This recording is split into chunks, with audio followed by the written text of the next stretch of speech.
Hi, my name is Jenny Arena, and today I'm going to be talking about Zora Neale Hurston's Their Eyes Were Watching God. So a little background on Zora Neale Hurston. She was born in 1891 in Alabama, but she actually ended up growing up in Eatonville, Florida, and it's actually been said that this city inspired most of her works. She wrote 4 novels and over 50 short stories and plays, and she became a fixture of New York City's Harlem Renaissance because of novels such as Their Eyes Were Watching God. So Their Eyes Were Watching God is the story of Janie Crawford and her journey to find love. She narrates the story and takes us through her 3 different marriages. Janie's grandma sets her up with her first husband, Logan, and he doesn't treat her well and expects her to simply obey him. After he threatens to kill her, she runs away with a man named Jody. And they actually moved to Eatonville, but soon she realized Jody is much like Logan and expects her to just do whatever he wants. So after he passes away, she falls in love with a man named Tea Cake, and they marry and move to the Everglades. But after a hurricane hits, while Tea Cake is trying to save Jody from a rabid dog, he actually ends up getting bitten by it, which turns him crazy. And out of self-defense, Janie ends up shooting Tea Cake. And at the murder trial, she is set free by the white jurors and then returns to Eatonville to tell her life story to her family. So some of the themes that we see in this novel are independence and how Janie grows into a strong female identity as the novel progresses. So we are actually able to see the main character find her inner voice and what makes her happy.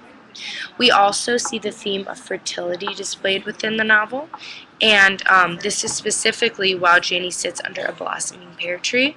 And this theme of fertility is displayed, which shows Janie becoming more mature and the start of her journey of finding herself. So talking about specifically Janie's growth into a strong female lead, we start in the beginning when basically she doesn't really have her own voice or any say in her life decisions. She is seen by Nanny kissing Johnny Taylor, and Nanny ends up marrying her off to Logan. And to kind of secure her future, Nanny grew up and she didn't have a lot of things, so she wanted a different life for Janie. On page 15, we see Janie and Nanny talking about why she was with Johnny Taylor, and Janie says that this is because she was experimenting. She actually just wants to find love, which she hopes to find with Logan, but she never really has that connection with him.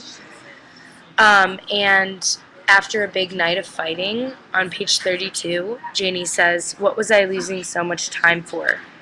And she then felt a sudden newness and change come over her, and she hurried out the front gate and turned south.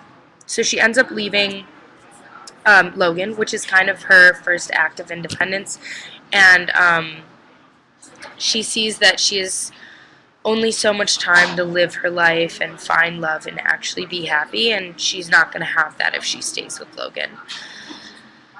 So she's starting to develop some characteristics of an independent woman in this scene.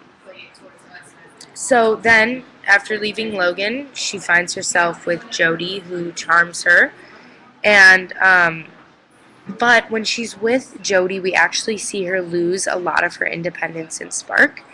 This is because it's an abusive relationship, and she becomes very unhappy and oppressed. And Jody often treats Janie like she's property. So we see on page 41, Jody had told her to dress up and stand in the store all that evening. Everybody was coming all fixed up, and he didn't mean for nobody else's wife to rank with her. She must look on herself as the bell cow. The other women were the gang. So Jody kind of wants to assert his dominance over the entire town because he wants to show, I have the most beautiful wife. I have everything that everybody else wants. He actually makes her cover her hair too, which is one of her most beautiful attributes, which kind of shows his dominance over her and his oppression that he has over her.